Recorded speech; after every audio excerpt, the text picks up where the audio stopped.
Meu nome é Roberto, eu estou muito feliz com o produto da Timol.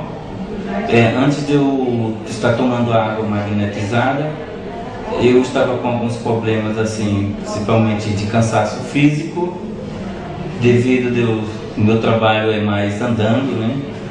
E também dores, além dessas dores nas pernas também que sentia. Eu estava preocupado com as pontadas também, às vezes que estava dando assim no coração também. Então eu já estava preocupado sobre isso. E também às vezes deitado assim na minha cama, às vezes de mau jeito com a mão assim do nada, às vezes sentia uns formigamentos também, a mão umas câimbras.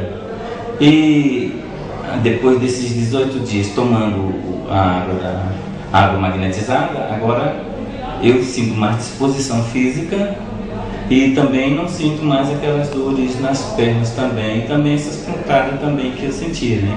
Não tem mais, foi esse formigamento também que tinha nas mãos também.